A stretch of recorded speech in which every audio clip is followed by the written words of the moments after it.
Welcome everyone. I'm Carlos Carbonell, illustrator. This is the first video of a new series. Usually I do time-lapses of my artworks. In this series, you will watch my entire painting process. These will not be painting tutorials, but they will contain comments, some tips, and you will watch my techniques. As any time-lapse, the video will be accelerated. Otherwise, it will last too long. I will slow down if I consider necessary. This is my first elaborate video. Let me know in the comments what do you think, and if you like this kind of content. Take into account that this isn't my real voice, I'm unable to speak English. I decided to use AI voiceover. I guess it's better to listen to comments instead of reading, so you may focus on what you are watching instead of reading. I hope you like this voice and don't cause uncanny valley. If everything goes well, I will also start a new series with tutorials. At this moment, for Rebelle. But I may consider doing also for other software. Let's start with the painting. I will paint a portrait in Rebelle, using charcoals and other dry media. I have chosen this image, available at Pixabay. This isn't the best image to paint a portrait, I don't even like it so much. The image is too smooth and overcorrected in Photoshop, and it lacks a good contrast that enhanced the facial features of this beautiful woman. But I'm still doing portrait practices. And this is the next step for me. For painting portraits, especially women portraits, the artist must focus on three things: the eyes, the nose, and the mouth. After that, it comes the head shape. Anything else is secondary, and it isn't a good idea to paint too much details outside the main facial features. In addition on that, for the women portraits, it isn't a good idea to paint each facial detail, the wrinkles, the folds. Outside the eyes, the nose and mouth, you must usually make the rest as smooth as possible, without looking too much smooth.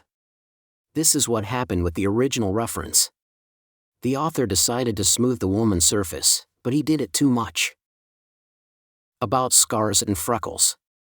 In case you are doing a commission portrait, you must paint these features, unless it's specified that they must be erased. Any people don't like you change anything in portraits, even if it has defects. I gonna paint this with charcoals and other dry media in Rebelle. I will paint only with black and white. Painting with gray values is a good practice I recommend to anyone, especially at the beginning. It serves to train your mind to see the right values, and don't paint too dark or too light. In addition, it makes the portrait painting process much easier and fun. In Rebelle, I always start doing some brush strokes, to see how they interact with paper. For dry media, this is crucial, because it changes a lot the textures of your brush strokes. You may consider changing the paper and the scale of it. Generally, when you paint with dry media, you can use any paper scale. But for pencils and detailing, it's recommended to lower the paper at minimum, or around 25%. In portrait painting, the most important thing is the precision. This is the main thing that makes a successful portrait. The next thing is the values. If you are a beginner, you may start tracing the reference. But as soon as you get practice, you must do the measurements and placement of features by yourself. In that sense, Rebelle have a feature that helps a lot. You can put guides on your reference, then you can show them in the canvas. I guess this is the sweet spot for portraits. It feels not cheating like the tracing feature. But it helps you to have a nice start, so you can focus only with values.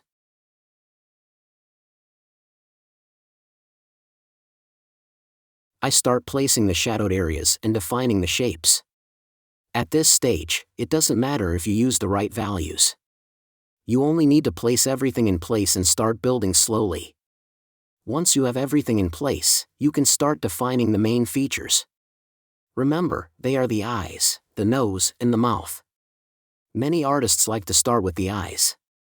In real charcoals and pastels, the artists use real blenders, like their own fingers or blending stumps.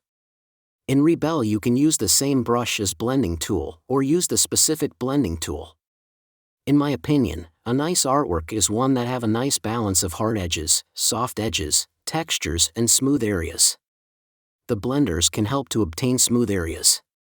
Don't smooth everything in your artwork, remember that balance is the key. At certain point, I started creating the background, because I needed to see if the face is too dark. In portraits, any background don't need any detail. Leaving the portrait without background is also a good idea, but in this case I considered that is needed. Anything but the face will have little or no details. At certain point, I decided that I don't want to give any importance to everything but the face. So, I left the face detailed but everything else blurred. I used a knife tool from oils, copied and used as a pastel tool. I did even more details and refinements until I was satisfied. After that, I did a break and then I made more retouches. I did even another break, because I was not entirely satisfied, I didn't know the cause. I did some final changes and keep it as finished. And this all about my process. Remember that this isn't a full tutorial. But I like to explain briefly what I was doing during the painting process.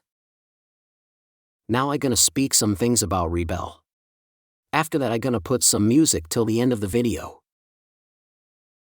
Charcoal and pastel painting digitally can be done with any digital art software. But in Rebelle the texture of their brushes changes if you change the paper. I like to use Rebelle because it mimics so well the natural media, it's the best software for that purpose. You can even use Rebelle without mimic the natural tools, using it like you do any other software. Even if you paint using a purely digital style, Rebelle it's a joy to use. This is because it's so easy to use and streamlined. You may be a professional artist who need as many tools as possible. Rebelle have that, without having an obtrusive interface. Anyway, I use mainly Rebelle because it's so much fun to use. Anything blends perfect, and their watercolor system is unmatched. If you are interested on purchasing Rebelle, you may use my affiliate link available in the video description. It will help me a lot to grow as artist and content creator. Currently, at the creation of this video, there's a sale on Rebelle website. Everything on their store is up to 50% discounted. If you are watching this in the future, you may wait to any sale or buy Rebelle at any moment. Download the unlimited trial and check if Rebelle is for you. And this is all about. I hope you liked the video. If you liked this video, please subscribe. Or make any comment in the comments section. Remember to make art or love, instead of war. Be happy and see you in the next video.